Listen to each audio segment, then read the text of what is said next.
প্রথম শ্রেণীর সহজ পাঠের চতুর্থ পাঠে যে গল্পটা রয়েছে বিনি পিসি বামি আর দিদি এই দিকে আছে, ওই গল্পটার ওপরে কি কি প্রশ্ন উত্তর আছে চলো 2 মিনিটের মধ্যে দেখে নেওয়া যাক।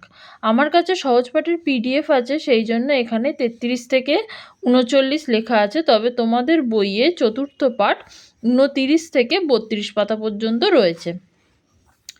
কারা ঘাটে যায়? বিনি পিসি বামি আর দিদি।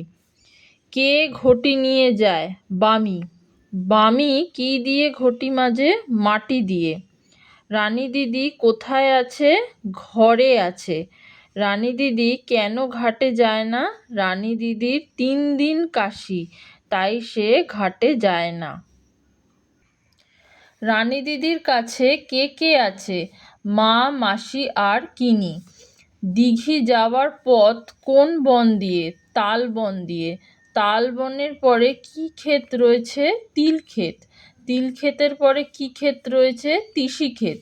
তিসি ক্ষেতের পরে কি রয়েছে? দিঘি। দিঘির জল কেমন? খুব নীল। দিঘির জলের ধারে ধারে কি রয়েছে? কাদা রয়েছে। জলে আলো কেমন করে? ঝিলিমিলি করে।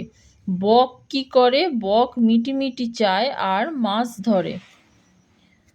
কে ঘটি নিয়ে বাড়ি ফিরে যায়? বামি। ঘড়িতে কটা বাজে? 6টা। বামির বাড়িতে কি পাখি রয়েছে? টিয়া পাখি।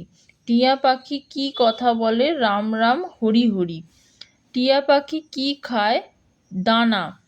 টিয়া পাখির জন্য রানী দিদি কি নিয়ে আসে? বাটি ভরে দানা নিয়ে আসে। টিয়া পাখির জন্য জল কে নিয়ে আসে? বুড়ি দাসী। পাখি কি উঠতে পারে? না।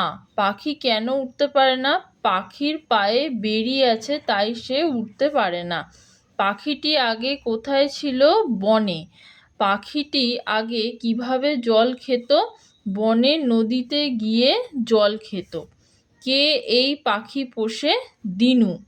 তো চতুর্থ পাঠের যে গল্প বিনি পিসি বামি আর দিদি, ওই গল্পতে এই প্রশ্ন উত্তরগুলোই রয়েছে। এই ভিডিওটা তাদের মধ্যে শেয়ার করে দাও যাদের এই ভিডিওটা দরকার।